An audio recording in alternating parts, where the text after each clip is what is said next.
दरम्यान विधानभवनाच्या कामकाजाकडे आपलं लक्ष असेलच, मात्र इतर काही बातम्यांचा आपण आढावा घेऊयात। भाजपचे डॉक्टर राजीव पोद्दार विजयी झालेत। भाजपला 679 मतं तर काँग्रेसला 130 मतं पडली आहेत। नागपुरात भाजपची विजयी पताका सध्या फडकू लागली आहे। भाजपला 679 मतं मिळाली तर काँग्रेसला 130 मतांवरती समाधान मानावं लागतंय। नागपुरात भाजपची विजयी पताका सध्या फडकते आहे।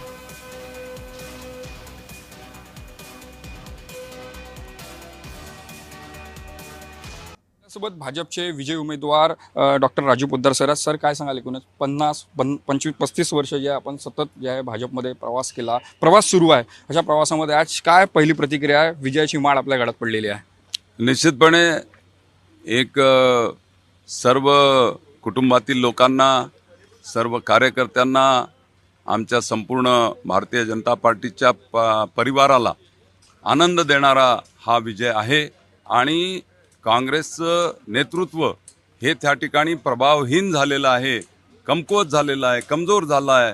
आणि आज काँग्रेसच्या नगरसेवकांचाच काँग्रेसवर विश्वास राहिला नाही, अशा प्रकारचा दारुण पराभव या निवडणुकीमध्ये काँग्रेसचा झालेला आहे।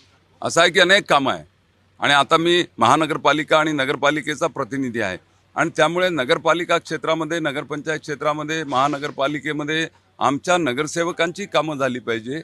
विकासाचा अजेंडा घेऊन त्या ठिकाणी काम पुढे नेण्याचं काम, प्रशासनावर पूर्णपणे दबाव निर्माण करत त्या ठिकाणी विकासाची कामं गतिमान पद्धतीने आपल्याला कशी करता येईल आणि लोकाभिमुख राहत त्या ठिकाणी जनतेशी संवाद साधत जनतेची कामं, कार्यकर्त्यांची कामं ती झाली पाहिजे, त्या दिशेने मी प्रयत्न करणार आहे। निश्चितच आपण जे बघितलं असेल तर विजयी उमेदवार राजीव पोद्दार आपल्यासोबत होते। कॅमेरामॅन मंगेश मोहिते, तेजस मोहतुरे, जय महाराष्ट्र न्यूज, नागपूर।